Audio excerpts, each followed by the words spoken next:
Sir మొట్టమొదటిసారిగా మీ గురువుగారు ఎవరు సార్? ఫస్ట్ బివి ప్రసాద్ గారికి ఫస్ట్ పిక్చర్ నేను పనిచేసింది.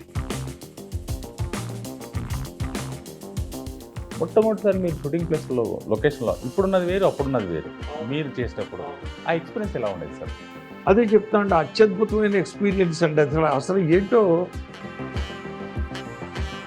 కెమెరాలు, లైట్లు, గొడవలు, గందరగోళాలు, అడి తిరగడం, ఇటు తిరగడం, జనం డైరెక్ట్గా రిహార్సల్స్ చేయించడం. ఓ రోజు ఎలాగైనా ఉత్తరం రాసి పోస్ట్ చేయాలని చెప్పి నైట్ షూటింగ్ నుంచి వచ్చిన తర్వాత కాళ్ళు ఆగుతున్నా కూడా నాన్న నేను క్షమే అని ఉత్తరం రాశాను. కానీ దీన్ని ఎక్కడ పోస్ట్ చేయాలి? తెలంగాణ 5ంటికి వెళ్ళిపోవాలి. దాన్ని ఆలోచన వచ్చిందండి. నేను షూటింగ్ చేస్తున్న ప్లేస్లో పోస్ట్ అప్ ఉంది. సరే తీసుకో అన్నట్టు తీసుకున్నాను. నా ఉత్తరం నాకే వచ్చింది. ఎక్కడ పోస్ట్ చేశారు? అదిగో సార్ ఆ పోస్ట్ అవ్వాలి రేపు ఇచ్చినా కూడా అది సెట్ రా అది. సార్ ఇప్పుడు నాగేశ్వరరావు గారితో మీరు సినిమా చేసినప్పుడు ఆ సినిమాలో ఆయన వచ్చారు, పాట విన్నారు సార్ సంజీవయ్య పార్కులో. మేమంతా మద్రాసులో ఉండేవాళ్ళం అప్పుడు. విన్న తర్వాత పాట నాకు నచ్చలేదు అన్నాడు ఆయన. ఇంకొక సాంగ్ రికార్డ్ చేసి షూటింగ్ చేయడం అనేది జరిగే పని కాదు సార్.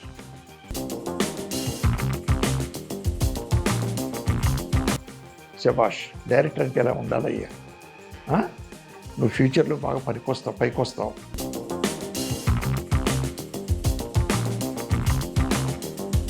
సార్ మీరు రాజేంద్ర ప్రసాద్ గారితో అన్ని సినిమాలు చేస్తున్నప్పుడు దాంట్లో రాజేంద్ర ప్రసాద్ గారితో మీరు ఒక ఆయన బర్త్డే రోజు ఈవీ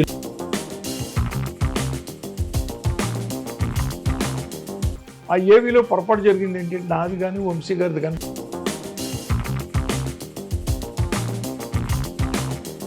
నమస్కారం సార్. నమస్తే అండి. 75 సినిమాల నుంచి ఎంతో విడలేని బంధం సార్ ఇండస్ట్రీకి. అవును సార్. సార్ మీరు కోడి రామకృష్ణ గారు చిన్నప్పటి నుంచి ఒక ఫ్రెండ్స్, ఒకటే రూమ్ లో ఉండే అవును ఒక జీవనాన్ని సాగించి. కానీ మీకే మొట్టమొదటిసారిగా ఇండస్ట్రీకి ఎందుకు వెళ్దాం అనిపించింది? ఎందుకంటే ఆయన ముందు ఇండస్ట్రీకి వెళ్దామని చెప్పేసి చాలా ట్రై చేస్తున్నప్పుడు మీరే ముందు వెళ్ళడం జరిగింది. ఏం లేదు, మా నాన్నగారు ఆర్ఎంపీ డాక్టర్ అండి. ఆయన మంచి ఫేమ్ ఉంది అక్కడ. నన్ను డాక్టర్ చేయాలనుకున్నాడు. కానీ మన చేతుల్లో లేని పని కదండి అది.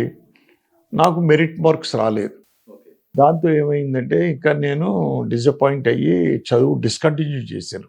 బీఎస్సీ ఫస్ట్ ఇయర్ చేసిన తర్వాత నాన్నగారు ఏంటి ఇలా ఉండిపోయాడు అబ్బాయి అది ఇది అని చెప్పి, నాకు ఫోటోగ్రఫీ అంటే ఇంట్రెస్ట్ ఎక్కువ అప్పట్లో. సో ఫోటోగ్రఫీలో జాయిన్ చేద్దామని మద్రాసు తీసుకొచ్చారు. ఇక్కడికి వచ్చిన తర్వాత కొంతమంది పెద్దలు, నాన్నగారికి తెలుసున్న పెద్దలు అందరూ కలిసి ఒక పినిశెట్టి శ్రీరామూర్తి గారు, ఒక గురువు గారు దాసనారాయణరావు గారు, కోట సత్యం గారు అని, ఇట్లాగ ప్రముఖులు వంగ అప్పారావు గారు అని, ఇట్లా కొంతమంది ప్రముఖులు ఏం చేశారంటే, వద్దంటే చదువుకున్నాడు కదా కుర్రోడు, డైరెక్షన్ డిపార్ట్మెంట్లో పెట్టండి అని చెప్పారండి. పబ్లిసిటీ కేతా గారు అంటే మీకు తెలియదు, ఆయన చదివారంతే. ఎన్టీఆర్ సంస్థకే పెర్మనెంట్ అండి అప్పట్లో. కేతా గారు పబ్లిసిటీ డిజైన్ చేయడంలో ఆయన ఎంతో మందిని పైకి తీసుకొచ్చాడు. ఆయన బెస్ట్ ఫ్రెండ్ మా నాన్నగారికి. ఆయన వీళ్ళందరూ కలిసి సైజ్ చేయడం వల్ల డైరెక్షన్ డిపార్ట్మెంట్లోకి వచ్చారండి. అది సార్ మొట్టమొదటిసారిగా మీ గురువు గారు ఎవరు సార్? ఫస్ట్ బివి ప్రసాద్ గారికి ఫస్ట్ పిక్చర్ నేను పనిచేసింది. బివి ప్రసాద్ గారు మహమ్మద్ బిన్ తుగ్లక్. ఓకే. మా గురువు దాసనారాయణరావు గారు దానికి డైలాగ్ రైటరు. ఓకే. దానికి మరి అక్కడ నుంచి మీ గురుగారి దగ్గరికి ఎలా రావడం జరిగింది? మీ ప్రయాణం ఎలా జరిగింది సార్ అక్కడికి? ఫస్ట్ ఆయన డైరెక్టర్ అవ్వలేదు కాబట్టి ఆయన ఏం చేశాడంటే, కేతా గారు గురువు గారు రికమెండ్ చేసి మహమ్మద్ బిన్ తుగ్లక్కి అప్రెంటిస్గా పెట్టారు నన్ను. అప్రెంటిస్ అంటే వర్క్ నేర్చుకోవడమే తప్పించి వర్క్ చెప్పరు మనకండి. ఓకే. వాళ్ళు నేను అసలు సినిమా ఫీల్డ్ అంటేనే నాకు పెద్ద ఇది ఉండేది కాదు అప్పట్లో. నాకు అసలు ఏంటో తెలిసేది కాదు అసలు. నేను జీరో కంటే మైనస్ అనే దానికి ఒక ఎగ్జాంపుల్ చెప్తానండి. మహమ్మద్ బిన్ తుగ్లక్కి బండిరెడ్డి నరసింహారావు గారు అసోసియేట్ చనిపోయాడు. నందనరావు గారు బావమృతి చిత్రపూర్ కాలనీలో చనిపోయాడండి ఆయన. సాగర్ గారు మొన్న చనిపోయిన సాగర్ గారు, ఆయన అసోసియేట్ డైరెక్టరు. వీళ్ళిద్దరు, ఈయన అసిస్టెంట్ డైరెక్టర్ సాగర్ గారు, నేను అప్రెంటిస్. మా నాన్నగారిని విడిచిపెట్టి నేను ఎప్పుడూ ఉండలేదు. మనవాళ్ళు సొంత ఊళ్ళో చదువుకున్నాం, ఉన్నాం. 1 year మాత్రం రాజమండ్రిలో చదువుకున్నాం. రాజమండ్రి నుంచి ఏముంది 2.5 hours జర్నీ మనకి పాలకొల్లు వెళ్ళాలంటే. బట్ మద్రాస్ అనేటప్పటికి ఒక నైట్ జర్నీ. పాలకొల్లు నుంచి మద్రాస్ నైట్ జర్నీ. మద్రాస్ ఎప్పుడు వదిలిపెట్టి ఉండలేదు మా ఫ్యామిలీని. మా నాన్నగారు కూడా మమ్మల్ని వదిలిపెట్టి ఉండలేదు ఎప్పుడు. అందులో మీది ఉమ్మడి కుటుంబం అనుకుంటాను అప్పుడు. ఉమ్మడి కుటుంబం. దాంతో ఆయన ఏం చేశాడు, ఆయన కొన్ని ఉత్తరాలు నాకు కార్డులు కొనిచ్చేసి రాసేసి రోజుకో ఉత్తరం రాయి, నేను క్షేమం, నేను క్షేమం, నేను క్షేమం అంతే, ఇంకేమొద్దు అని. సరే వచ్చాను, జాయిన్ అయ్యాను. ఇక్కడ వచ్చిన రోజునే జాయినింగ్ అండి. అంటే ముందు వచ్చాము, మళ్ళీ డేట్కి రమ్మన్నారు, వచ్చాము. ఆ రోజు నుంచే షూటింగ్. తెల్లారి 5 గంటలకు తీసుకెళ్తున్నారు. నన్ను పలానా సెంటర్లో నిలబడిపోయేవారు. అప్రెంటిస్ కారు రాదుగా. వారు షూటింగ్ అయిన తర్వాత అందరితో పాటు ఆ దాంట్లో ఎక్కించి పలానా చోట దింపేసేవారు పాండి బజార్లో. సార్ మొట్టమొదటిసారిగా మీరు షూటింగ్ లొకేషన్లో పెట్టినప్పుడు, ఎందుకంటే అప్పుడే ఫస్ట్ టైం కాబట్టి మొట్టమొదటిసారి మీరు షూటింగ్ ప్లేస్లో లొకేషన్లో ఇప్పుడున్నది వేరు, అప్పుడున్నది వేరు. మీరు చేసేటప్పుడు ఆ ఎక్స్పీరియన్స్ ఎలా ఉండేది సార్? అదే చెప్తా అండి, అత్యద్భుతమైన ఎక్స్పీరియన్స్ అండి. అసలు ఏంటో కెమెరాలు, లైట్లు, గొడవలు, గందరగోళాలు, అటు తిరగడం, ఇటు తిరగడం, జనం, డైరెక్ట్గా రిహార్సల్స్ చేయించడం. మేము నాటిక రిహార్సల్స్ అన్నీ ఎలా చేయించేవాళ్ళం, మొత్తం 45 minutes 1 hour నాటికని కంటిన్యూస్గా రిహార్సల్ చేయించేవాళ్ళం. ఇది అలా కాదు, బిట్ బై బిట్ తీసుకుంటారు, షార్ట్ బై షార్ట్. ఇవన్నీ చాలా విచిత్రంగా అనిపించేది నాకు. అప్పుడు అనిపించింది it is a coordination of number of people cinema అనేది సెట్ మీద మనకండి, ఇంక్లూడింగ్ బాయ్తో కూడా మీకండి. అంత విచిత్రంగా ఉండేది నాకండి. ఆ టైంలో 15 రోజులు ఉత్తరం రాయలేదు మా నాన్నగారికి నేను. ఎందుకంటే పొద్దున్న 5ంటికి తీసుకెళ్తున్నారు, నైట్ లాస్ట్ ట్రిప్లో నన్ను పంపించేవారు 10ంటికి ఎంతకో, అందరితో పాటు ఆ బాయ్స్ తోటి వాళ్ళతో పాటు పాండి బజార్లో దించేవారు. వచ్చి ఇంకా కాళ్ళు నిలబడి పెయిన్లు వచ్చేసాయి. ఏం చేయాలో అర్థం కాదు. మా నాన్నగారు ఉత్తరం మీద ఉత్తరం, ఏమైపోయేవరా ఏంటి అసలు ఉత్తరం లేదు అది ఇది. ఓ రోజు ఎలాగైనా వేళ ఉత్తరం రాసి పోస్ట్ చేయాలని చెప్పి నైట్ షూటింగ్ నుంచి వచ్చిన తర్వాత కాళ్ళు లాగుతున్నా కూడా, నాన్న నేను క్షేమమే, కానీ పొద్దున 5ంటికి తీసి వెళ్తున్నాను, నైట్ వచ్చేసరికి 10 అవుతుంది, దానివల్ల ఉత్తరం రాయలేకపోతున్నాను, కాళ్ళు చేతులు లాగేస్తున్నాయి, నిలబడే ఉంటున్నాను నేను, మీరేం కంగారు పడక్కర్లేదు నా గురించి, ఏదన్నా అటువంటిది ఉంటే మీకు ఉత్తరం రాస్తాను నేను అని ఉత్తరం రాశారు. కానీ దీన్ని ఎక్కడ పోస్ట్ చేయాలి, తెల్లవారుజామున 5ంటికి వెళ్ళిపోవాలి, పాండి బజార్లో నిలబడాలి 5ంటికి, టిఫిన్కి వస్తారు వాళ్ళు, ఆ టిఫిన్ బండిలో నన్ను ఎక్కించుకుంటారు. ఎక్కడ పోస్ట్ డబ్బా ఉందో తెలియదు మద్రాసులో నాకు, ఆ ఏరియాలో దన్మని ఆలోచన వచ్చిందండి. నేను షూటింగ్ చేస్తున్న ప్లేస్లో పోస్ట్ డబ్బా ఉంది, కనిపించింది నాకు, ఎందుకో రిజిస్టర్ అయ్యింది, గుర్తుకొచ్చింది. వెంటనే అక్కడ దిగ్గానే ముందు వెళ్ళి ఆ పోస్ట్ డబ్బాలో అది వేసేసి టిఫిన్ చేసి అందరితో పాటు సెట్లోకి వెళ్ళిపోయి చేతులు కట్టుకుని నిలబడ్డారు. ఓ 11 గంటలకి ఫ్లోర్ ఇన్ఛార్జ్ వచ్చాడండి. వచ్చే సాగర్ గారిని, ఇక్కడ ఎవరండి, రేలంగి నరసింహారావు అని అడిగాడు. నేను కంగారు పడ్డాను, ఏంట్రా నేనేమన్నా తప్పు చేశానా ఏంటిది, అప్పుడే కొత్త కదా సార్. కొత్త కదండి, ఏదో తెలియక ఏదైనా చేశానా, ఎక్కడైనా పాస్కి వెళ్ళిపోయినా లేకపోతే ఏమైనా చేశానా, అలాగే ఏమైంది అన్నాడు. ఎవరో చెప్పండి అన్నాడండి. ఏమయ్యా ఏం చేశావు స్టూడియోలో నువ్వు అన్నాడు సాగర్ గారు. నేనేం చేయలేదు సార్. అది సార్ అతను ఏం చేయలేదు సార్, అతనికి ఉత్తరం వచ్చింది ఇచ్చేద్దామని. ఉత్తరమా ఏంటి, స్టూడియో అడ్రస్ ఇచ్చావా నువ్వు అని అడిగాడు. అవి కాదండి, లేదు అది ఇది సరే తీసుకో అన్నాడు. తీసుకున్నాను. నా ఉత్తరం నాకే వచ్చింది. మీ ఉత్తరం మీకే వచ్చింది? నేను పోస్ట్ చేసిన ఉత్తరం నాకే వచ్చింది. ఏంటిది సాగర్ గారు, నేను పొద్దున్న మార్నింగ్ పోస్ట్ చేశాను సార్ దీన్ని, నా ఉత్తరం నాకే వచ్చింది ఏంటి సార్ అన్నాను. ఎక్కడ పోస్ట్ చేశావు? అదిగో సార్ ఆ పోస్ట్ డబ్బాలో, రేపు ఇచ్చినా కూడా అది సెట్ రా, అది షూటింగ్ కోసం వేసిన సెట్, రియల్ పోస్ట్ డబ్బా కాదు. దాంట్లో చెత్త చెదరాన్ని పొద్దున్నే తుడుస్తారు. ఆ తుడిచిన దాంట్లో నేను దొరికింది. ఇలాంటి వాళ్ళు అందరూ సినిమా ఫీల్డ్కి వచ్చేయడమే అన్నాడండి సాగర్ గారు. అంత నాలెడ్జీ లేదు అసలు నాకు ఈ సినిమా దాని మీద. నాటకాలు వేసాను, ఇవన్నీ చేశాను, ఈ రిహార్సల్ చేయడం, అది చేయడం, ఇది చేయడం, ఈ లైటింగ్ అవన్నీ నాకు కొత్తగా అనిపించలేదు. అయితే అక్కడ మేము రిహార్సల్ చేసేటప్పుడు ఇంతమంది ఉండం. రిహార్సల్ చేయించడానికి ఒక డైరెక్టర్ ఉంటాడు అక్కడ.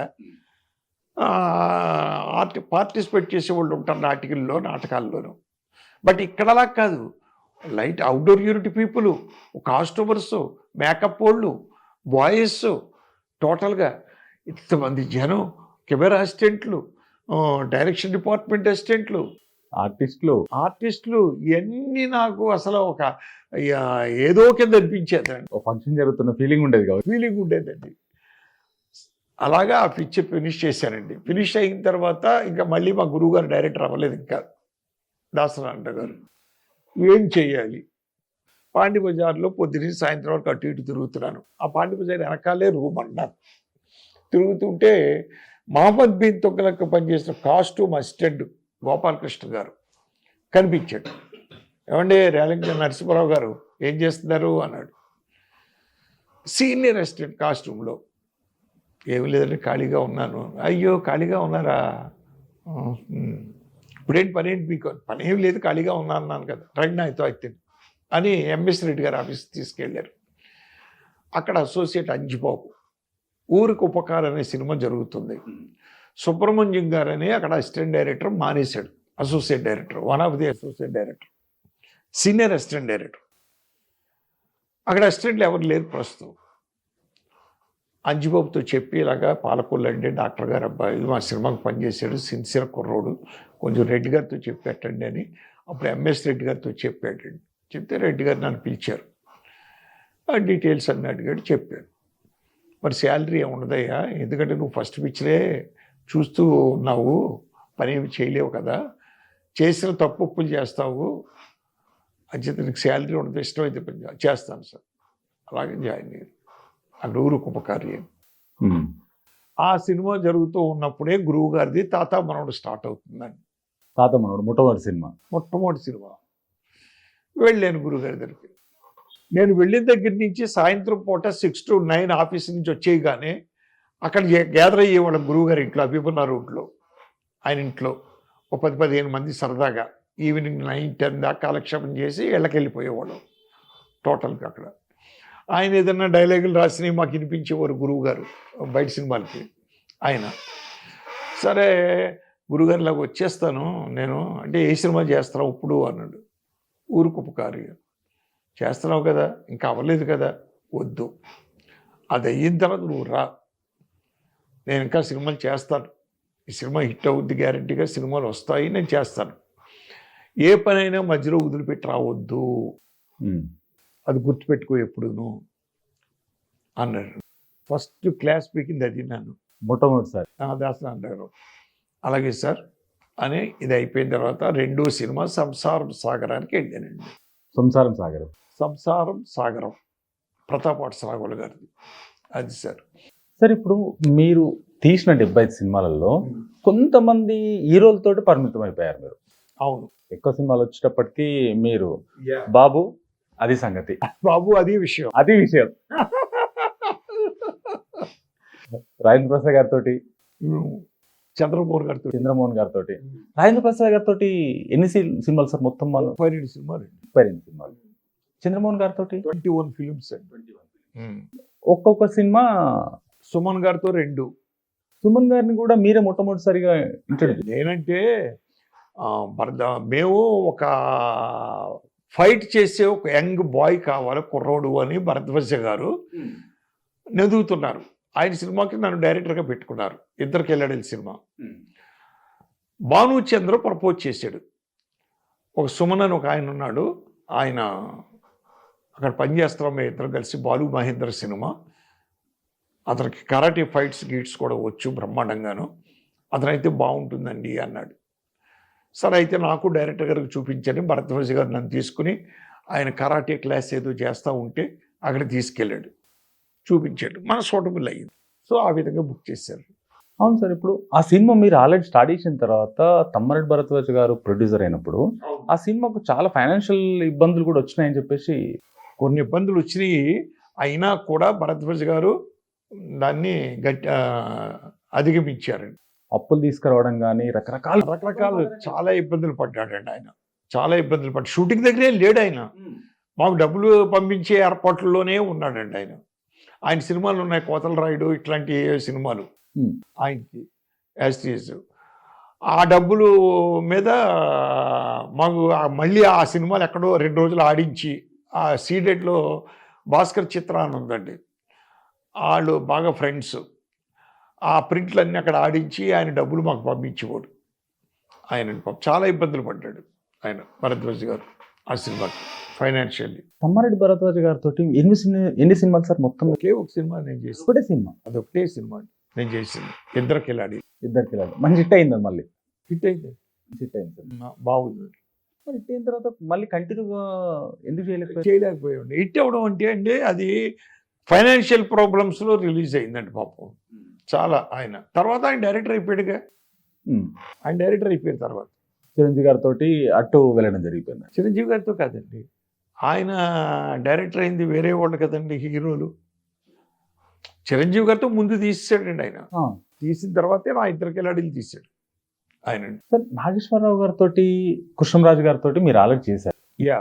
కానీ మరి ఈ చిరంజీవి గారు కానీ, బాలకృష్ణ గారు కానీ, వెంకటేష్ గారు కానీ, నాగార్జున గారు వీళ్ళ ఈ జోనర్కు నాకు రాలేదండి. ఇప్పుడు నా దగ్గర ఉన్న నేచర్ ఏంటంటే, ఒక కథ ఉంది మన దగ్గర, అద్భుతమైన స్టోరీ, మీరు తీయండి సార్ చాలా బాగుంటుంది పలానా ఆర్టిస్ట్కి అని వెళ్ళి ఏ ప్రొడ్యూసర్ని అప్రోచ్ అవ్వడం నాకు ఎందుకో ఇష్టం లేదండి. వెళ్ళను. ముందు నుంచి నా నేచర్ అది. నా దగ్గరికి వచ్చిన ప్రొడ్యూసర్కి సినిమా చేయడమే నా నేచర్. సో అలాగే ఏమైంది, చంద్రమోహన్ గారితో సినిమాలు చేస్తూ ఉన్నప్పుడు, చంద్రమోహన్ గారితో హిట్లు వచ్చినప్పుడు వరుసగా చంద్రమోహన్ గారితో ఆయన వచ్చారు వరుసగా. అలాగే సుమన్ గారితో, రాజేంద్ర ప్రసాద్ గారితో చేసేటప్పుడు హిట్లు వరుసగా వస్తూ ఉంటే రాజేంద్ర ప్రసాద్ గారితో సినిమాలను వచ్చారు. అంచేత నేను వదులుకోదలుచుకోలేదు, ఆ సినిమాలు చేసేసాను. నాకు వచ్చిన సినిమాల్లో చేశానండి, ఏది వదలలేదు. నేను ఏది కూడా వదలలేదు.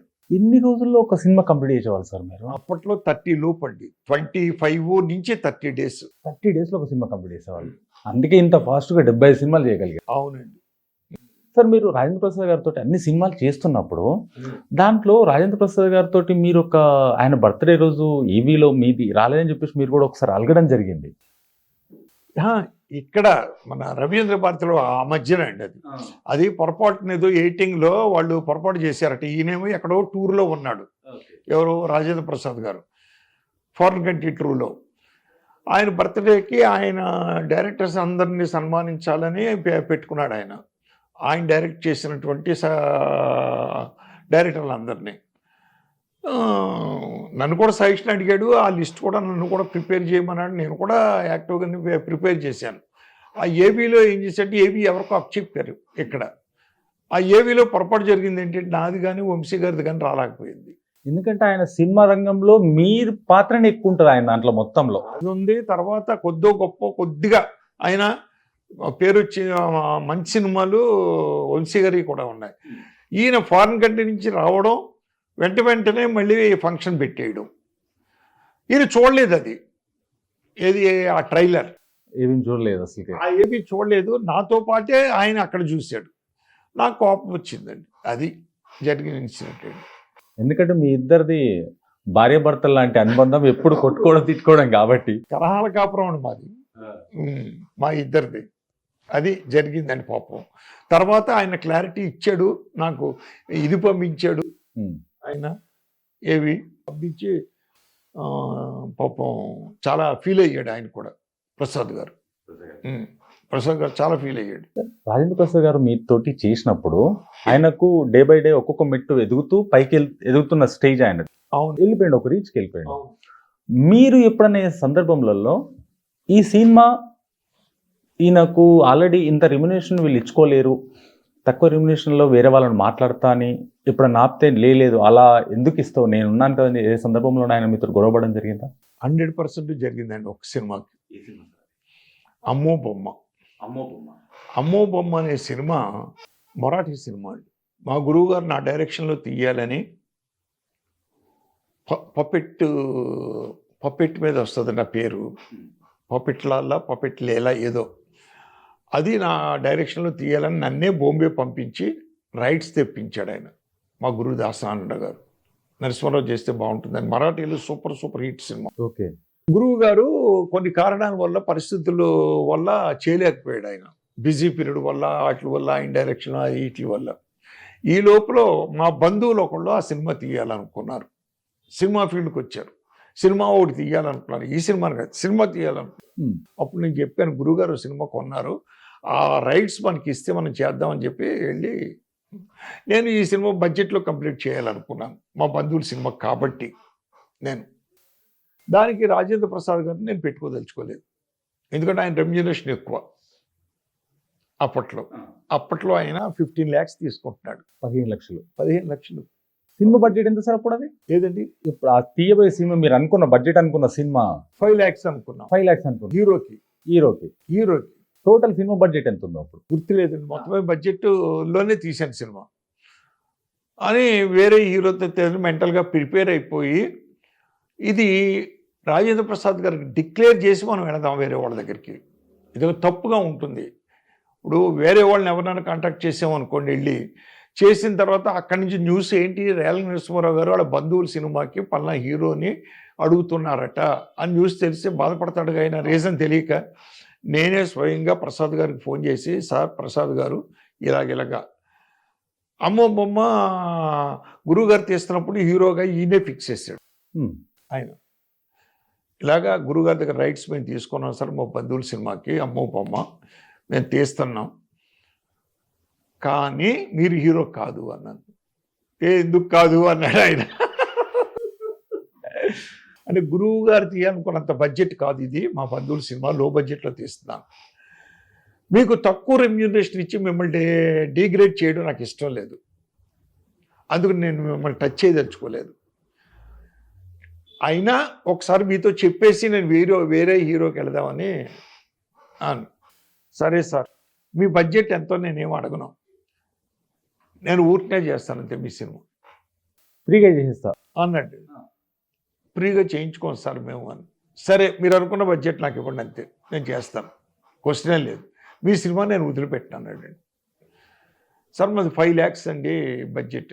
ఓకే, నేను అడగను, ఇంకా ఫిక్స్డ్ చేస్తున్నాను అని ఇచ్చాను డేట్స్. 15 లక్షలు ఎక్కడ, 5 లక్షలు ఎక్కడండి? 10 లక్షలు డ్రాప్ అయ్యి ముందుకు వచ్చి చేయడం అనేది అంత ఈజీ. మేము క్యాష్గా ఇచ్చింది ఆయనకి ఎంతో తెలుసు అండి, ఎంత చేస్తారు? 2,25,000. 2,25,000 క్యాష్గా ఇచ్చింది. తమిళ్ మలయాళం రైట్స్ ఇచ్చాం. ఓహో, తమిళ మలయాళం మా బడ్జెట్ ప్రకారం అడిగాడు ఆయన, తమిళ్ మలయాళం నాకు కావాలి, మీ రేషియో ప్రకారం ఎంత పడుతుందో అంతే నేను ఇచ్చేస్తాను అంత డబ్బులు అన్నాడు. ఇవ్వడం ఎందుకు సార్, మా రేషియో ప్రకారం 2,75,000 పడుతుంది, మీ అకౌంట్లో కట్ చేసుకుంటాం అని చెప్పి 2,80,000 ఇవ్వాలి కాబట్టి 2,25,000 ఇచ్చేసాం. 2,75,000 లేదండి, వచ్చాడు డబ్బింగ్ చెప్పాడు వెళ్ళిపోయాడండి ఆయన. అలాగే ఎంఎస్ నారాయణ గారు ఒకరండి, ఏ హీరో నన్ను డిమాండ్ చేయలేదండి, అంటే నేను ఇంటర్ఫీర్ అయ్యింది అలా అది ఒక్క సినిమాకే, మిగిలిన సినిమాలకు కాదు. నేను మిగిలిన సినిమాలకు అన్ని ప్రొడ్యూసర్ మాట్లాడుకునేవారండి, నేను ఎప్పుడు ఇంటర్ఫీర్ అయ్యేవాడిని కాదు. ఇదే సినిమాలో ఎంఎస్ నారాయణ గారితో ఒక సీన్ ఉందండి. చెప్పండి. నారాయణ గారిని అడిగాను, నారాయణ గారు మరి ఒక్క సీనే ఉంది, మరి చెయ్యాలి, మీరు చేయగలుగుతారా అని. 2 సీన్లు అనుకుంటాను, ఒక సీనే చేస్తాను సార్, రెమ్యూనరేషన్ ఏంటి, వెళ్ళండి సార్, ఒక సీన్కి రెమ్యూనరేషన్ ఏంటి అన్నాడు. సార్ వచ్చాడు హాఫ్ డే చేసాడు, కవర్లో కొంత అమౌంట్ పెట్టి ఇచ్చానండి నేను. ఇదేంటి సార్ అన్నాడు. మీరు వెళ్ళండి సార్, ఓన్లీ ప్రజెంటేషన్ అంతే, తీసుకెళ్ళిపోయాడండి. అలాగే బ్రహ్మానందం గారండి, మొన్న ఎలుక మజాక ఆయన హీరో గారు దాంట్లో one of the hero main వచ్చి ఆయన ఎవరు, మన వేణల్ కిషోర్. ఆ సినిమా స్టార్ట్ చేసామండి, అనౌన్స్ చేసాం. ఓ ఫంక్షన్లో కలిశాడు బ్రహ్మానంద గారు, ఏంటి సినిమా తీస్తున్నారంటే అనౌన్స్ చేశారు, నా పేరు కనపడలేదు ఏంటి అన్నాడు. ఇవ్వడం పొరపాటు జరిగిందా బులెటిన్ లేకపోతే ఏంటిది అన్నాడు. లేదు సార్ మీకు క్యారెక్టర్ లేదు సార్. క్యారెక్టర్ లేదా అంటే ప్లాట్ఫామ్ మీద నడుచుకుని వెళ్ళే క్యారెక్టర్ కూడా లేదు ఎవడన్నా. బ్యాక్గ్రౌండ్ నిలబడి చూసి క్యారెక్టర్ కూడా లేదా? అది ఏంటి సార్ మీరు? లేదు. ఒకవేళ హీరో గారు కొట్టు దగ్గరికి వచ్చాడు అనుకోండి, ఆ కొట్టు ముందు నేను ఏదో కొనుక్కుండి పాస్ అవుతూ ఉంటాను అంతే. అదైనా చేస్తాను నేను, క్వశ్చనే లేదు. మీ సినిమా మాత్రం ఈ సినిమా వదిలిపెట్టా. నేను చేయాలంతే అన్నాడు సార్ ఆయన. సార్ నేను వచ్చేసాను దివాకర్ బాబు గారితో. రైటర్ దివాకర్ బాబు, దానికి dialogue writer, story writer Murali Mohan Rao అని ఒక ఆయన దగ్గర కొన్నాం మనం అండి. ఏం చేయాలి దివాకర్ గారు, మనం ఏం చేద్దాం అని బ్రహ్మానందం గారు అంటున్నాడు. నాకేం తోచట్లేదు అన్నాను. రేపు వద్దని చెప్తాను సార్ ఐడియా అన్నాడు. తెల్లారి పొద్దున్న దివాకర్ బాబు గారు నేను కూర్చున్నప్పుడు దివాకర్ గారు చెప్పాడు, దివాకర్ బాబు ఓ పని చేద్దాం సార్, ఇప్పుడు ఎలక ఉంది కదా మనకి, ఆ ఎలక ఎవరో కాదు బ్రహ్మానందమే. ఓ ఎలక ప్లేస్ లో బ్రహ్మానందం గారిని. బ్రహ్మానందం మనకు అవసరమైనప్పుడల్లా మా మనిషి రూపంలో వస్తూ ఉంటాడు. మిగిలిన చోట్లంతా ఎలకలాగా తిరుగుతూ ఉంటాడు. ఎలకే బ్రహ్మానందం. బాగుంది ఇదేదో అది ఇది అని. ఓకే సార్ బ్రహ్మానందం గారితో చెప్పాను నేను. ఓకే సార్ మనం చేస్తున్నామండి ఒక కీ రోల్ మీది, కానీ నాకు కావాల్సింది 2 days. 2 days ఏంటి సార్ అన్నాడు. అవును సార్, మార్నింగు మీరు 9కి వస్తారు, 10కి వస్తారు, అక్కడి నుంచి ఈవినింగ్ 6 వరకు 2 days అంతే. ఇన్ని లొకేషన్స్లో ఎక్కడ అవుతుంది సార్ అన్నాడు. కాదు, ఒకే లొకేషన్, ఒకే లొకేషన్, గ్రీన్ మ్యాట్ షాట్స్. మీరు లొకేషన్స్కి రావద్దు అసలు, ప్రతి లొకేషన్లోనూ నేను షాట్లు తీసుకుంటాను నేను అన్నాను. ఓకే అన్నాడు ఆయన. రెమ్యూనరేషన్ ఏంటి సార్ అన్నాను. మొన్న మీరు గురువు గారి సినిమాకి ఏం చేశారు అని అడిగాడు. దాసనారాయణ గారి సినిమాకి రెమ్యూనరేషన్ నాతో పంపించాడు ఆయన.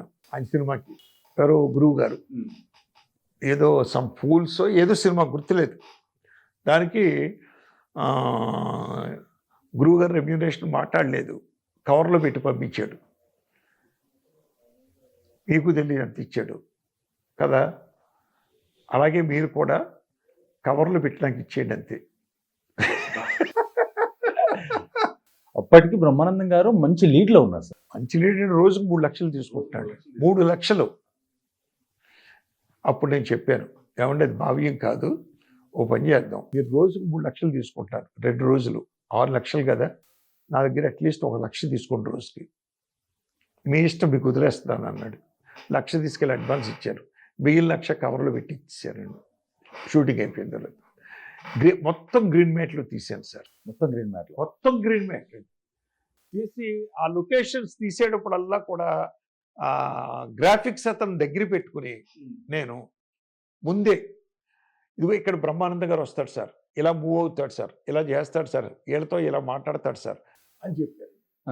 అతను నాకు ఇన్స్ట్రక్షన్ చూడి, అప్పుడు పని చేయండి సార్, షార్ట్ ఇలాగ ప్యానింగ్ తీసుకుంటారా, ఇలా తీసుకోండి, లేదా ఇలాగ ట్రాలీ వేసుకోండి, లేదా స్టడీ షాట్ పెట్టుకోండి, ఇలాగా ఈ బ్లాక్ పెట్టుకోండి అని చెప్పి. మీకు మొట్టమొదటి గ్రీన్ మ్యాట్ లో అంటే అదే సినిమానా సార్ మీకు? అదే, ఎందుకంటే అమ్మో పాపం మేము గ్రాఫిక్స్ చేయలేదు. మన్మథ లీలా కామరాజ్ గోళ గ్రాఫిక్స్ చేయలేదు, అలాగే కన్నయ్య కిట్టయ్య గ్రాఫిక్స్ చేయలేదు. దాని గురించి చేయలేదు. మేము అన్ని ఆప్టికల్ వర్క్లు, మామూలు వర్క్లు అన్నీ చేసేవాడిని. దేనికి గ్రాఫిక్స్ చేసిందల్లా మేము ఫుల్ ఫ్లెడ్జ్డ్గా చేసాము. ఫస్ట్ టైం గ్రాఫిక్స్ చేసింది ఎలుక మజాక. సో అది పొద్దున సాయంత్రం వరకు ఆయన చేసుకుని, సరే ఇక్కడ మీరు మాట్లాడాలి, ఇక్కడ ఉంటాడు ఈ ఆర్టిస్టు ఇలాగా అని ఆయన్ని మొత్తం 2 daysలో ఫినిష్ చేసి పంపించారు. సినిమా అంతా ఉంటాడు. విచిత్రం. ఇప్పుడు అదే ఇప్పుడు మనకి వచ్చినాయి కదా సార్ విజువల్ గ్రాఫిక్స్, ఏదో ఇప్పుడు వచ్చినాయి విజువల్ గ్రాఫిక్స్, విజువల్ ఎఫెక్ట్స్ వచ్చినాయి. ఇప్పుడు ఇలా గ్రీన్ మ్యాట్లో కూడా తీయక్కర్లేదు, మనం కావాల్సిన ప్లేట్లు తీసి వాళ్ళకి ఇచ్చేస్తే అక్కడికి వెళ్ళి మనం ఆర్టిస్ట్ పెట్టుకుని షూట్ చేసుకోవడమే. సార్ ఇప్పుడు నాగేశ్వరరావు గారితో మీరు సినిమా చేసినప్పుడు ఆ సినిమాలో ఒకసారి మధ్యలో గ్యాప్ వచ్చిందని చెప్పేసి ఒక మాట విన్నాను నేను, అది ఎంతవరకు వాస్తవం? ఆయన వచ్చారు, పాట విన్నారు సార్ సంజీవి పార్కులో. మేమంతా మద్రాసులో ఉండేవాళ్ళం అప్పుడు.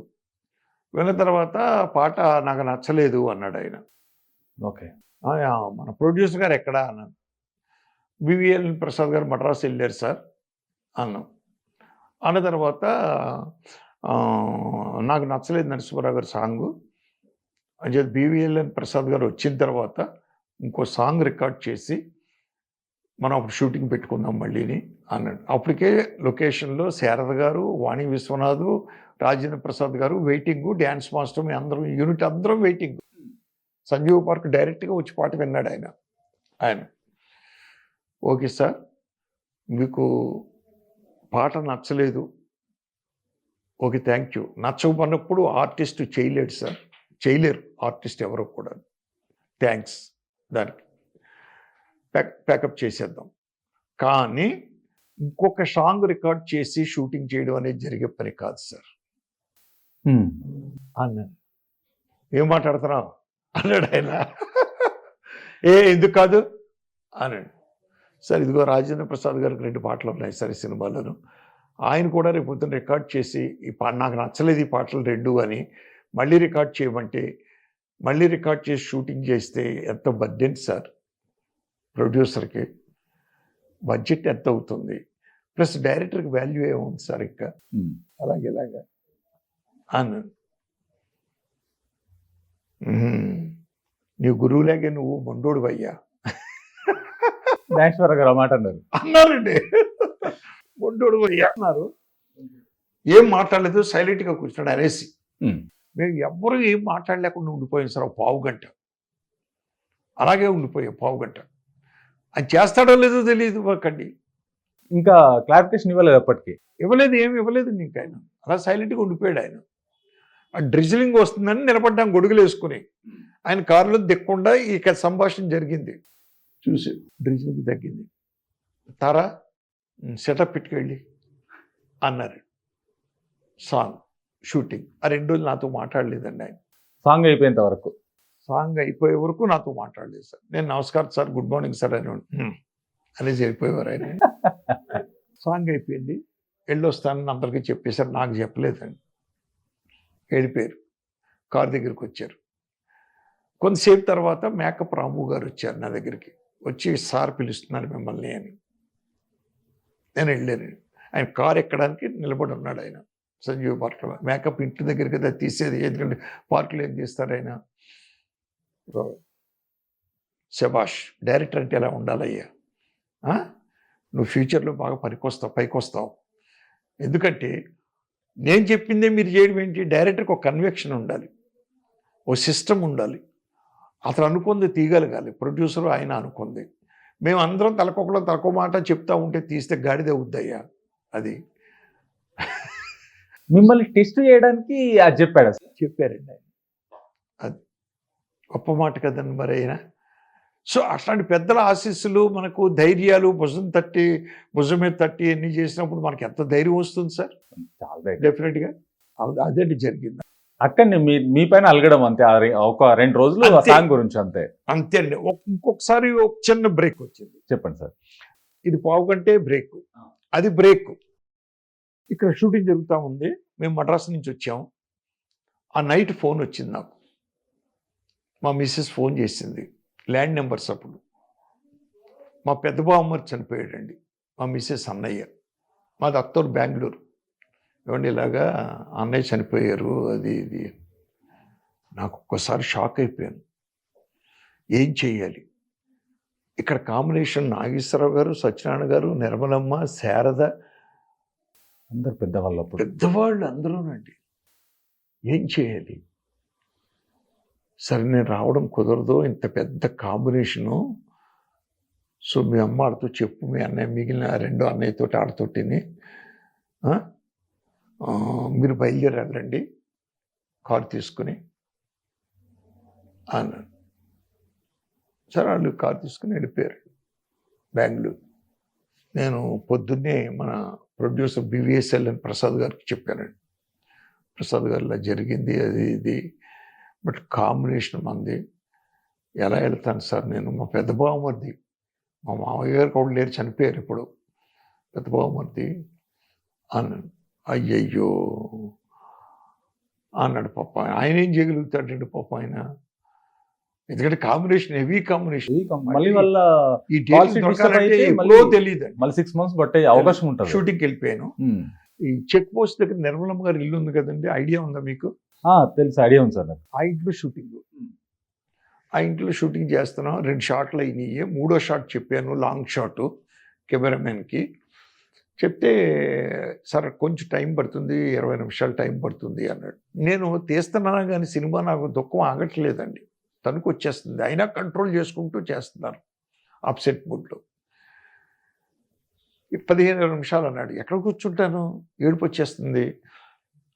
అసోసియేట్తో చెప్పి నేను పైన టెర్రస్ మీద కూర్చొని ఉంటాను, షార్ట్ రెడీ అవ్వగానే వచ్చి చెప్పు ఒకసారి. కెమెరామెన్ గారితో చెప్పాను, షార్ట్ రెడీ అవ్వగానే మా ఊరితో చెప్పండి సార్ అని. కెమెరామెన్కి తెలుసు మ్యాటర్ చెప్పాను. సరే సార్ అన్నాడు. నేను వెళ్ళిపోయిన గోడ మీద కూర్చున్నాను, ఏడుస్తున్నానండి. కూర్చొని కళ్ళం నీళ్ళు వచ్చేస్తున్నాయి. కింద నాగేశ్వరరావు గారు అటు ఇటు చూసి, ఏమా ఎక్కడ మీ డైరెక్టర్ అని అడిగారు. పైన టెర్రస్ మీద కూర్చున్నారు సార్. ఆయన కోపం వచ్చేసి, ఏమా ఏంటయ్యా, మేమందరం ఇక్కడ కూర్చుని ఉంటే మీ డైరెక్టర్ వెళ్ళి టెర్రస్ మీద కూర్చుంటాడా, ఏమనుకున్నాడు, వెళ్ళి పిలు అని. బివిఎన్ ప్రసాద్ గారు వెళ్ళి చెవులో చెప్పాడు సార్ మ్యాటర్ నాగేశ్వర గారు. నేను ఏడుస్తూ ఉన్నానండి అక్కడ, భుజమే చేయి పడిందని. టర్న్ అయి చూస్తే నాగేశ్వర గారు సార్. సార్ మీరు, సారీ నరసింహారావు, కండోలెన్సెస్. ఈ పొద్దునే చెప్పొచ్చు కదా నాకు, కొన్ని రాత్రి అయినా ఫోన్ చేసి నువ్వు పొద్దున్న వెళ్ళిపోవచ్చు కదా మార్నింగ్ ఫ్లైట్కి. కాదు సార్, ఇంతమంది కాంబినేషన్, ఏంటి కాంబినేషన్, మొక్కలో కాంబినేషన్, మళ్ళీ సెట్ చేసుకుంటాం, ఏమాత్రం సెట్ చేసుకోలేమా, ఆఖరి చూపు చూడాలి కదా మనిషిని. నేను సెట్ చేయిస్తానులే అందరితోటి మాట్లాడి, ప్రసాద్ గారు ఫ్లైట్ ఎన్నింటికి ఉందో చూసి నరసింహరావుని పంపించండి బెంగళూరు అని షూటింగ్ బ్రేక్ చేసేసి ఆయన నన్ను ఫ్లైట్కి పంపించారు సార్. వెళ్ళేటప్పుడు చెప్పాను ప్రసాద్ గారితో, సార్ నాగేశ్వర గారితో కూడా చెప్పాను, సార్ నేను అక్కడికి వెళ్ళి నేను రేపు వస్తాను ఎల్లుండి వస్తానని చెప్తాను సార్, అక్కడికి వెళ్ళిదాను. సరే వెళ్ళి చెప్పే, ఏం ప్రాబ్లం లేదు, నువ్వు చెప్పే వరకు ఈ ఆర్టిస్టులు అందరు ఇక్కడే ఉంటారు హోటల్స్లో, ఎక్కడికి వెళ్ళరు. నువ్వు రేపు వచ్చేస్తానంటే రేపు, ఎల్లుండి వస్తానంటే ఎల్లుండి ఉంటారు, ఏమవుదు అన్నారండి. అలాగే వెళ్ళి మళ్ళీ తిరిగి వచ్చాను సార్. అది బ్రేక్ వచ్చిందండి షూటింగ్లో. నిజంగా సార్, ఇప్పుడు పెద్దవాళ్ళు ఉంటే, ఒక ప్రొడ్యూసర్ గారు ఉన్నా సార్, ఇలాంటి వాళ్ళు ఉంటే ఒక అండ అది వేరే ఉంటుంది. డెఫినెట్గా 100% డెఫినెట్గానండి. మరి మరి గొప్ప విషయం కదండి ఇవన్నీ. అలాగే మన కృష్ణంరాజు గారు ఒకప్పుడు ఆయన యాక్షన్ ఫిలిమ్స్కి రెబెల్ అండి. అలాంటి ఆయనతోటి మీకున్న ఎక్స్పీరియన్స్ ఎలా ఉంది సార్ ఆ ఒక్క సినిమాకి? అద్భుతం అండి. ఆయన, నేను అసిస్టెంట్ డైరెక్టర్గా పనిచేశాను గురువుగారి సినిమాలకి, అప్పుడు పరిచయం కృష్ణరాజు గారు. నేను డైరెక్టర్ని అయిపోయాను. డైరెక్టర్ అయినప్పుడు ఆయన డైరెక్టర్ అవ్వకముందే సెట్లో ఎంత బాగుండేదంటే, ఆయన ఇంటి దగ్గర నుంచి ఒక 10 క్యారేజీలు భోజనాలు వస్తాయి సార్. అప్పుడు వాళ్ళ ఇంటి దగ్గర నుంచి మద్రాసులో షూటింగ్ అయితే ఒక 10 క్యారేజీలు భోజనాలు వస్తాయి సార్ కృష్ణరాజు గారి ఇంటికాడ నుంచి. నేను స్వయంగా చూశాను. ఓ 2 క్యారేజీలు ఆయన పెట్టుకుని ఆర్టిస్టులు అందరూ రమ్మంటాడు రూమ్లో, వాళ్ళందరూ 2-3 క్యారేజీలు, వాళ్ళందరూ భోజనం చేస్తారు. డైరెక్షన్ డిపార్ట్మెంట్ పిలుస్తాడు హెడ్ని, అసోసియేట్ని. ఆ కుర్రోడితోటి క్యారేజ్ ఇచ్చి, నరసింహారావు ఇవన్నీ మీరు మీ డిపార్ట్మెంట్ అంతా తినండి అయ్యా, అలా కెమెరా అసిస్టెంట్లకి ఇలాగ సార్. పంచపక్ష ప్రమాణాలు ఉంటాయి సార్. కృష్ణరాజు గారు ఏమైతే భోజనం చేసేవారో మా అందరికీ అయ్యే పెట్టేవారు చక్కగా. అసలు అద్భుతం అండి దాంట్లో. ఇదే తీరు ఇప్పుడు ప్రభాస్కి వచ్చిందని నేను విన్నానండి. ప్రభాస్ గారికి నేనైతే ప్రత్యక్షంగా చూడలేదు. ప్రభాస్ గారికి వచ్చింది అని అందరూ చెప్తున్నారు ఇప్పుడు, అందరూ బయట ఇండస్ట్రీలో. ఇంత పర్సెంట్ కూడా ఆయన మీద కాంట్రవర్సీ లేదు కృష్ణరాజు గారి మీద, లేదండి అసలు. నేను ముమ్మరంగా సినిమాలు చేస్తున్న టైంలో నన్ను పిలిచారు నరసింహారావు, ఒకసారి నన్ను వచ్చి కలవమని, రేపు ఈవినింగ్ 4 o'clockకి పన్న అడయారు పోర్ట్ క్లబ్లో ఉంటాను అని సత్యరాజు గారు అని ప్రొడక్షన్ మీద పంపించారు.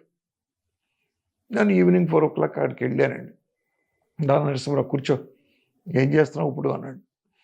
పలానా సినిమా ఓకే, మన బ్యానర్ గోపీకృష్ణ మూవీస్ తెలుసు కదా అంటే, అయ్యే ఏంటి సార్ గోపీకృష్ణ మూవీస్ అండి, ఎంత గొప్ప బ్యానర్ సార్, దాంట్లో నేను హీరోగా నువ్వు నీ డైరెక్షన్లో సినిమా చేయాలయ్యా అన్నాను. నేను పక్క నవ్వానండి. ఏమే ఏంటి పిచ్చోళ్ళకి నవ్వుతావు, సినిమా చేయమంటే నేను నన్ను హీరోగాను అన్నాడు.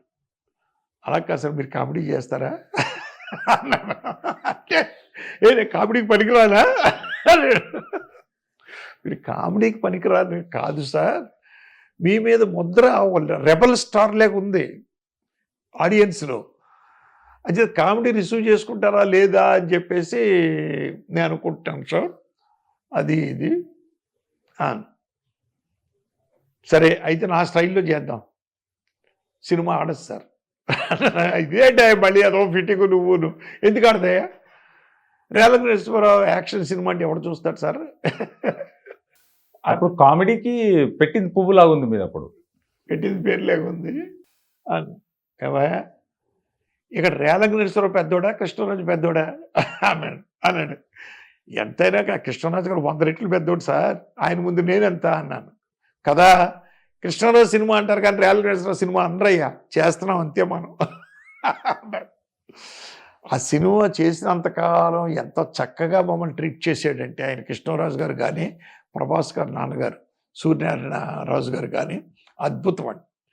కృష్ణరాజు గారు రోజు సాయంత్రం నన్ను, రైటరు ఓంకార్, దాని అసోసియేట్ నందవారి చంద్రరావు, మమ్మల్ని అందరినీ ఎంటర్టైన్ చేస్తూ ఈవినింగ్ హోటల్కి తీసుకెళ్ళేవాడు, రెస్టారెంట్లకి, బార్లకి, ఆటలకి, వీటికి అన్నిటికి. అయితే నేను డ్రింక్ చేయను అనుకోండి, నేను స్నాక్స్ అయితే తినేవాడిని.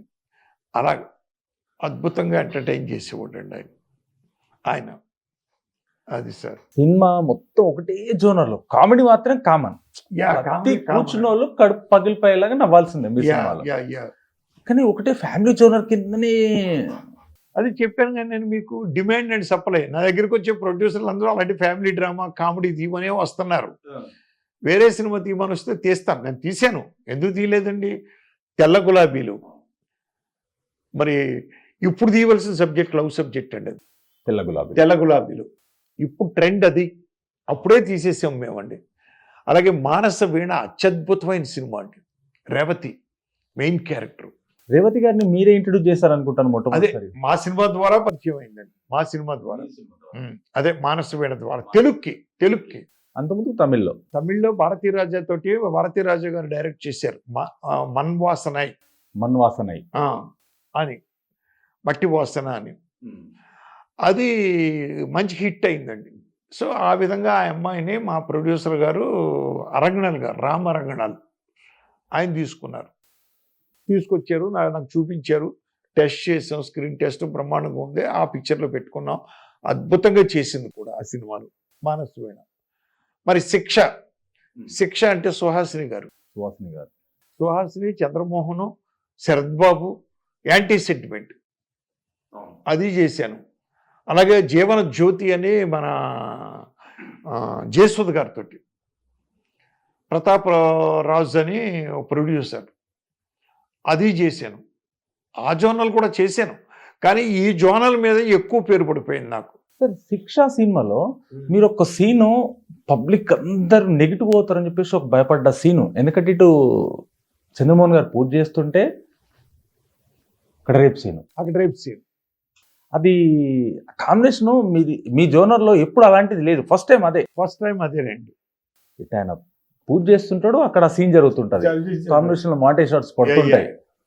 అది అసలు తీసుకోవడానికి కారణం ఏంటి సార్, ఆ సీన్ అట్లా క్రియేట్ చేయడానికి? ఒరిజినల్లోనే ఉందండి, ఒరిజినల్లోనే ఉంది.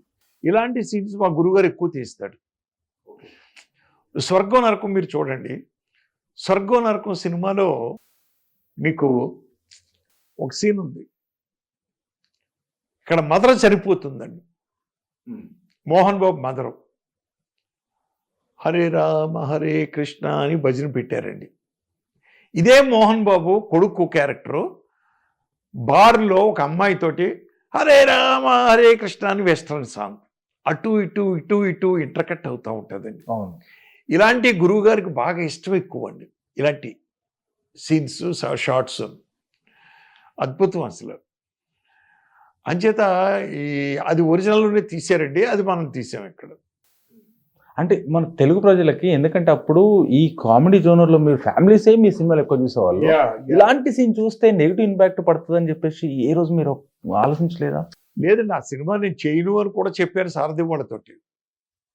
చేయను అంటే లేదు చేస్తారు మీరు చేయండి పర్వాలేదు అన్నారు.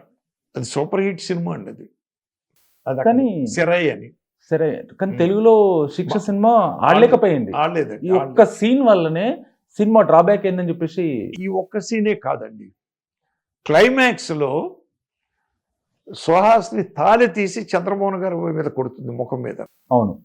చంద్రమోహన్ గారు అప్పుడు మంచి లిడుగులో ఉన్నాడు. సుహాసిని కొత్తది, 2-3 సినిమాలు చేసింది అప్పటికి. సో ఒక కొత్త అమ్మాయి వచ్చి ఆల్మోస్ట్ ఆల్ అప్కమింగ్ ఆర్టిస్టు ఒక సీనియర్ ఆర్టిస్ట్ మీద తాళీసులు కొడుతుందా అనేది నచ్చలేదండి జనాలకి. అదొకటి. అదే తమిళ్లో ఏం చేశాడు తెలివిగా డైరెక్టరు, గొప్ప పని చేశాడు. అక్కడ లక్ష్మి, సుహాసిని క్యారెక్టర్ లక్ష్మి మే తాళి తీసి ఇసురు కొట్టాలంటే ఒక స్టార్ ఉంటే అక్కడ పండుదండి. అందుకనే ఏం చేశాడు, ఒక స్టేజీ ఆర్టిస్ట్ని వేశారు, అన్నోన్ ఫిగర్ని.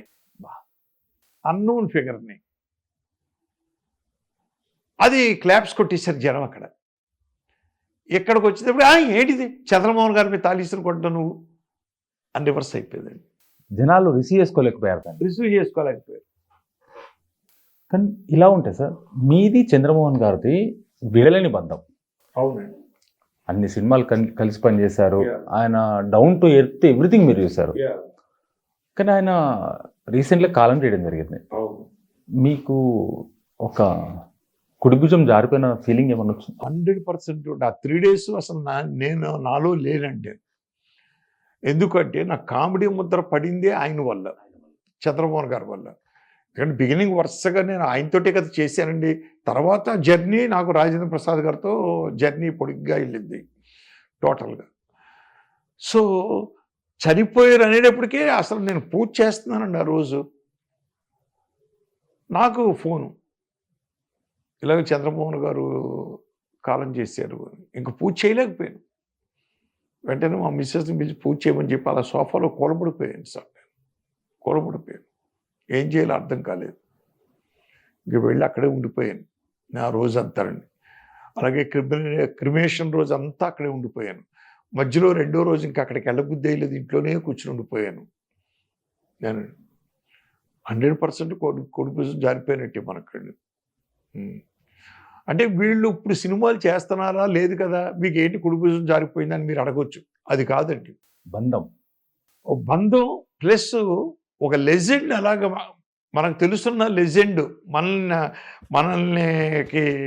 మనల్ని ప్రేమించే ఒక లెజెండ్ అలా కూర్చుని ఉన్నాడు అంటే మనం వేసే అడుగు ప్రతి అడుగు బ్రహ్మాండంగా వేస్తామండి. లేడు అనేటప్పటికీ ప్రతి అడుగు సందేహంగానే వేస్తాం. మా గురువుగారు పోయినప్పుడు అంతే కదండి. గురువుగారు ఉన్నప్పుడు దూసుకుంటూ వెళ్ళిపోయేవాళ్ళం ఎదరికి. గురువుగారు చనిపోయిన తర్వాత వేసే ప్రతి అడుగు ఆలోచించి చేయవలసి వస్తుంది. ఎందుకంటే అప్పట్లో మేము వేసే అడుగులు రాంగ్ తప్పులైతే ఆయన సరిదిద్దేవాడు, కరెక్ట్ చేసేవాడు. ఏదైనా ప్రాబ్లం వస్తే ఆయన ఇన్వాల్వ్ అయ్యేవాడు మాకు. ఇప్పుడు ఎవరున్నారండి మాకు? ఎవరు లేరు. అలాగే చంద్రమోహన్ గారిది నాకు అయిపోయిందండి. కానీ ఆ జర్నీలో చంద్రమోహన్ గారు మీతో సినిమాలు తీసినప్పుడు కూడా క్యారీవన్ ఇలా ఉంటే బాగుంటుంది అని చెప్పేసి ఒక వ్యాన్ కూడా మాడిఫై చేయడం జరిగిందని చెప్పేసి విన్నాను ఒక సందర్భంలో. ఆయనకి ఓ మెటడోర్ వ్యాన్ ఉండేది సార్. ఆ వ్యాన్ని ఆయన ఏం చేశాడంటే దగ్గరుండి చేయించుకున్నాడు, షెడ్కి తీసుకెళ్ళి దాంట్లో రిలాక్స్ అవ్వడానికి, కుర్చీలో కూర్చోడానికి, చేయడానికి, దాంట్లో ఇది ఇలాంటివన్నీ పెట్టించుకున్నాడు దాంట్లో. అప్పట్లో అసలు క్యారవాన్ అనేదే లేదు. అది చూసే నాకు అనిపించింది, అప్పట్లో అనిపించేది ఇలా ఉంటే ఎక్కడికైనా జర్నీలు చేయొచ్చు కదా బ్రహ్మాండంగా అని. అది చూసే ఎన్టీ రామారావు గారు చైతన్య రథం చేయించారేమో అని అంటారు ఇండస్ట్రీలో. ఆహా, దాన్ని చూసి దాన్ని చూసి మెటడోర్ వ్యాన్ని అలా చేయించుకున్నాడు ఆయన. అదే ఫస్ట్ టైం ఆయన చేయించుకుంది అక్కడ. అంతకుముందు ఎప్పుడూ లేవు. దాని తర్వాత మాడిఫై చేసి ఇప్పుడు దాన్ని క్యారవాన్స్ అంటున్నారు. బస్సులను మాడిఫై చేసి ఇప్పుడు క్యారవాన్స్ అంటున్నారు. క్యారవాన్స్ అంతేనండి. సార్ అలాగుంటే మీ సినిమాలు ఒక ట్రెండ్ సెట్ చేసాయి. ఒకప్పుడు కామెడీ అంటే Yeah. జంజాల గారి తర్వాత నెక్స్ట్ భోగిలో రన్ అయ్యేది మీరే. అన్ని సినిమాలు అన్ని జోనర్లో నెలకొక సినిమా 30 daysలో ఒక సినిమా కంప్లీట్ చేసి వస్తున్న సమయంలో ఒక్క సినిమా 2 సినిమాలకు నంది అవార్డ్స్ వచ్చిన చాలా మంది ఉన్నారు. కానీ మీకు ఒకటి నంది అవార్డుకు పరిమితం అవడానికి కారణం ఏంటి? అంటే కామెడీ అవార్డుల మీద, కామెడీ సినిమాల మీద చిన్న చూపు ఉండేది సార్ అప్పట్లో. ఇప్పుడంటే కొంచెం పెరిగింది కానీ కామెడీ సినిమా అంటే చాలా చిన్న చూపు అండి అక్కడ. అది సుందరి సుబ్బారావుకి వచ్చింది లక్కీగా మాకు screen play award. Screen play award, అది కూడా డైరెక్షన్ కాదు. డైరెక్షన్ కాదు, స్క్రీన్ ప్లే. అలాగే నా సినిమాలో మన రాళ్ళపల్లి గారికి బెస్ట్ కమెడియన్ అవార్డు వచ్చింది. బెస్ట్ కమెడియన్ వచ్చింది. బెస్ట్ కమెడియన్ వచ్చిందండి జీవన జ్యోతి అనే సినిమాలో ఆయనకండి. ఇలాగా అంతే తప్పించి ఎక్కువ రాలే. కామెడీ సినిమా చెప్తాను కదండి, కామెడీ సినిమాలు అనేటప్పటికీ ఒక చిన్న సూప్ అండి, చిన్న సూపు. చాలా చిన్న సూప్. ఒక్క నేషనల్ అవార్డు కూడా లేదండి, రాలేదు రాలేదు. రాలేదు రాలేదు. ఎందుకంటే మీ వెనకాల ఒక పెద్ద ఆ, అండను ఉన్న తర్వాత కూడా ఇలాంటిది రాకపోయిందండి. రాలేదండి. వేరే వాళ్ళ పరిస్థితి ఏమనుకోవచ్చు సార్ మరి? నాకేంటి సార్, గురువు గారికే రానప్పుడు నాకేంటి సార్? గురువు గారికి ఓ పద్మశ్రీయే రాలేదు, దాసనారాయణ గారికి. ఇక నేనెంత ఆఫ్టర్ ఆల్. ఆయనకేంటండి, ఒక ఎస్వీఆర్కి వచ్చిందా, సత్యనారాయణ గారికి వచ్చిందా, దాసనారాయణ గారికి వచ్చిందా? ఎవరికి రాలేదు కదండి. వీళ్ళందరికీ నథింగ్ నేను వాళ్ళందరి ముందు ఆఫ్టర్ ఆల్. సార్ ఒకప్పుడు మీరు తీసిన సినిమాలకి అందము, ఫ్యామిలీతో కూర్చొని మొత్తం కంప్లీట్ జాయింట్ ఫ్యామిలీ కూర్చొని చూసేంత వెసులుబాటు ఉండేది. అంత నవ్వుకునే వాళ్ళు, చిన్న వాళ్ళ నుంచి పెద్ద వాళ్ళ వరకు నవ్వుకునే వాళ్ళు. ఈరోజు చూస్తున్న సినిమాలు అర్జున్ రెడ్డి ఇలాంటి సినిమాలైనా, ఇంకా కొన్ని ఇప్పుడు వస్తున్న కరెంట్ వస్తున్న సినిమాలైనా సరే వల్గారిటీ మించిపోతుంది అనిపించట్లేదు ఆయన? వీళ్ళు ఏమవుతుందంటే అండి, ఏదో జనరేషన్ మార్పు వచ్చేసింది అది ఇది అని ఉద్దేశంలో థాట్లో తీసేస్తున్నారు. ఒక ఫ్లోలో ఒక సినిమా సెక్స్ అయిందన్నంత మాత్రాన మిగిలిన సెక్స్ అవుతాయి అనుకోవడం పొరపాటు అండి. ఎప్పుడూ కూడా సినిమా తీసేవాడు, ప్రొడ్యూసర్ కానీ డైరెక్టర్ కానీ డబ్బులతో it is a commercial media, no doubt at all. Commercial media అని చెప్పేసి బట్టలు ఉడదీసి సినిమా తీయడం కాదుగా, తప్పండి అది. మన సొసైటీని కూడా దృష్టిలో పెట్టుకోవాలి. అలాగే ఫ్యామిలీతో పిల్లలతో చూసేటప్పుడు కూడా వాళ్ళు సిగ్గుపడకుండా చూడగలగాలి. తల్లిదండ్రులు సిగ్గుపడకుండా పిల్లల్ని పక్కన పెట్టుకుని సినిమా తీయగలిగే సినిమాని మనం చూడాలి. గిలిగింతలు పెట్టేది అప్పుడు పూర్వకాలం ఉందండి. ఆత్రేయ గారు ఒక పాట రాశారు, చిటపట చినుకులు పడుతూ ఉంటే చిలికాడే సరసన ఉంటే వారు ఎంత సెక్స్ అండి అది. కానీ ఆ సెక్స్ వేరు, శృంగారం. దాన్ని గిలిగింతలు పెట్టే శృంగారం దాన్ని అలా ఉండాలి. ఇప్పుడు ఓపెన్ చేసి చేస్తున్నారు కొంతమందే. అది మంచి పద్ధతి కాదు. సొసైటీని 100% పాడు చేసినట్టే యూత్ని. ఇప్పుడు యూత్కి ఏమైపోయింది, పాత సినిమాలు చూడడమో లేకపోతే పాత గ్రంథాలు చదవడమో చేయడమో టైం లేదు. ఇప్పుడే సినిమా సినిమా సినిమా సినిమా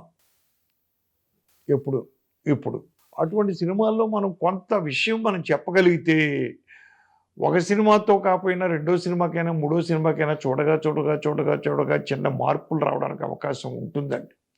అది మనం చేయవలసిన పని. కమర్షియల్ మీడియాని దృష్టిలో పెట్టుకునే నేను ఇదండి. పెద్ద హీరోలు సినిమాలు తీస్తున్నారు, పెద్ద హీరోలు మన కొంతమంది. మరి వాళ్ళందరూ సెక్స్ చూపించే డబ్బులు తీసుకొస్తున్నారా? పెద్ద హీరోలు డబుల్ మీనింగ్లు మాట్లాడే తీసుకొస్తున్నారా? లేదుగా. మరి ఎందుకు అలాగే చేస్తున్నారో అర్థం కాదండి. ఇప్పుడు కొత్తగా ఇండస్ట్రీకి వచ్చే వాళ్ళకు మీ మాటగా ఒక సీనియర్గా మీరేం చెప్పాలనుకుంటున్నారు? ఏమీ లేదు సార్, డెడికేషను, డిసిప్లిను, చేసే వృత్తి మీద కాన్సన్ట్రేషన్ అండి. మనం తెలుసుకోవాలనే తపన ఎక్కువ ఉండాలి మీకు. ప్రతిదీ తెలుసుకుంటూ ఉండాలి మనం. ఇప్పుడు టెక్నాలజీ ఎంతో మార్పులు వచ్చేసినాయి. కేవలం టెక్నాలజీయే కాదండి, టెక్నాలజీతో పాటు స్క్రీన్ ప్లే, స్టోరీ కంటే కూడా పవర్ఫుల్ స్క్రీన్ ప్లే, కథనం. మనకు షేక్స్పియర్ గారు చెప్పారు 7 కథలు ఉంటాయని. ఆ 7 కథలను తిప్పి తిప్పి తిప్పి తీస్తారండి. చెప్పే కథనంలో ఇంట్రెస్ట్ ఉంటే నిలబడుతుందండి. అది మెయిన్ ముందు పునాది టోటల్గా. దాని తర్వాత టెక్నికాలిటీస్ జాయిన్ అయితే ప్లస్ అవుతుందండి సినిమాకండి డెఫినెట్గా. సో ఈ ఈ దీని మీద మీరు కాన్సన్ట్రేట్ చేయండి ఎప్పుడు కూడానండి. ఏదో డైరెక్టర్ని అయిపోవాలి, స్క్రీన్ మీద డైరెక్టర్గా ఉండాలి, లేదా డైరెక్టర్ ఆఫ్ ఫోటోగ్రఫీ అని ఉండాలి, లేకపోతే పలానా హీరోని అయిపోవాలి నేను అన్ను. ఇప్పుడు కొత్తగా వచ్చే కుర్రోళ్ళు అందరూ చిరంజీవి గారిలాగా అయిపోవాలని ట్రై చేస్తున్నారు. ఓ లుంగి ఎగ్గొట్టేసి ఆ బీడి కాలుస్తూ ఓ మాస్ హీరో అయిపోవాలని. చిరంజీవి గారు ఎంత కష్టపడితే అంత పైకి వచ్చారో మాకు తెలుసు, కళ్ళారో చూసాం మద్రాసు నుంచి మేము. అలాగే ఇప్పుడున్న హీరోలు ఎంతెంత కష్టపడ్డారో మాకు తెలుసండి. పెద్ద హీరోలు అందరూ కూడా నేను కళ్ళెదురుకుండా చూసిన వాళ్ళం ఇవన్నీ అంత కష్టపడ్డారు. ఇప్పుడు ఏమన్నా ఫస్ట్ సినిమాకే వాడు మాస్ హీరో అయిపోవాలనే ఓ 10 ఫైట్లు లుంగి కొట్టి బీడీ కాలుస్తూ 10 ఫైట్లు, గొడవ గందరగోళం, పెర్ఫార్మెన్స్ వాల్యూ ఉండదు, ఉండదు. వాడి దగ్గర ఉండాల డబ్బు, వెనకాల డబ్బు పెట్టే ప్రొడ్యూసరు, డబ్బు పెట్టే ఫాదరు పోని నంది అయిపోతుంది. అది కరెక్ట్ కాదండి. ఒక సినిమాకి 2 సినిమాలకు మీరు నిలబడగలరు, తర్వాత సినిమా నిలబడలేరు మీరే టోటల్గా. ఎంతోమందిని చూసే ఈ మధ్యకాలంలో అలాగా. పక్కాగా నేర్చుకోండి. ఒక టెక్నీషియన్ కానీ ఒక ఆర్టిస్ట్ కానీ పక్కాగా నేర్చుకుని దిగండి రంగంలోకి టోటల్గా. అందం ఉన్నంత మాత్రాన్ని హీరో అయిపోడు, మనిషి బారున్నంత మాత్రాన్ని హీరో అయిపోడు. యాస్టీస్ కొన్ని లక్షణాలు ఉంటాయి. ఆ లక్షణాలకి మీరు ప్రయత్నించండి, అన్నీ చేయండి. అలాగే డైరెక్షన్ డిపార్ట్మెంట్లో రావాలనుకున్న వాళ్ళు, అలాగే రైటర్ అవ్వాలనుకున్న వాళ్ళు అన్ని విషయాలు క్షుణ్ణంగా తెలుసుకుని మీరు ఒక క్రమశిక్షణ తోటి, డెడికేషన్ తోటి, డిసిప్లిన్ తోటి, ఎస్పెషల్లీ డైరెక్టర్ అండ్ ఇతరం రైటర్ సొసైటీ మీద అవగాహన ఉండాలండి. సొసైటీలో వచ్చిన మార్పులు ఏంటి, సొసైటీలో జరుగుతుంది ఏంటి. ఎంతోమంది మనుషులు ఉన్నారు, మనిషికి మనిషికి తేడా ఉంటుంది. బిహేవియర్లో కానీ, మాట తీరులో కానీ, వాకింగ్ స్టైల్లో కానీ, ఇంకోటి కానీ ఇవన్నీ. అందరూ ఒకేలాగుంటే భగవంతుడు ఇంకెందుకు మనకి? డిఫరెంట్ పీపుల్ని క్రియేట్ చేస్తాడు, డిఫరెంట్ మనస్తత్వాలను క్రియేట్ చేస్తాడు. అవన్నీ గ్రహించండి మీరు, దాన్ని మోల్డ్ చేసుకుని మీరు కథ రాసుకోండి. సార్ మీరు లైఫ్ మొత్తంలో ఎన్ని కామెడీ సినిమాలు తీశారు కాబట్టి మీకు అత్యంతకరమైన బాధాకరమైన విషయం ఎప్పుడు జరిగింది సార్ మీ లైఫ్ మొత్తంలో? నాకు మా మదర్ చనిపోయినప్పుడు బాగా బాధ వేసిందండి. మా మదర్ చనిపోయినప్పుడు. ఎందుకంటే మీ మదర్ మీకు ఇద్దరికి మాటలు లేవు అనుకుంటా. అవునండి, లేవు. అప్పట్లో ఒక 1 or 2 years మాటలు లేవు. అప్పుడు చాలా బాధ వేసిందండి. అనవసరంగా ఇదేంటిది, ఎలా చేసాం, తప్పు చేసాం. కన్నతల్లి వాల్యూ తెలియలేదు అప్పట్లో నాకు. ఆవిడ పోయిన తర్వాత తెలిసింది కన్నతల్లి వాల్యూ అండి. అదే సార్ మీరు లైఫ్లో మొట్టమొదటిసారి తీసుకున్న రిమ్యునరేషన్ ఎంత, లాస్ట్ తీసుకున్న రిమ్యునరేషన్ ఎంత? ఫస్ట్ తీసుకుంది 50,000 రూపాయలండి ఎంఎస్ రెడ్డి గారి ద్వారా. అవును. లాస్ట్ తీసుకుంది 5 లక్షలండి. అంతే. 5 లక్షల్లో కూడా పేరుకి రాయడమే 5 లక్షలు. ప్రొడ్యూసర్ ఫుల్గా ఇచ్చేవారు కాదు. నేను అబ్జెక్ట్ చేసేవాడిని కాదు ఎప్పుడు. అదే నా మెంటాలిటీ. ఎందుకంటే ప్రొడ్యూసర్ వెసులుబాటులో మీరు ఉన్నారు కాబట్టి ఇన్ని సినిమాలు చేయగలిగానండి నేనండి. అందుకంటే చాలా షార్ట్ పీరియడ్లో ఇన్ని సినిమాలు చేయగలిగానండి. అవునండి. ఎందుకంటే మీ వాల్యుబుల్ టైంని మాకు కేటాయించినందుకు చాలా thank you sir. Thank you sir.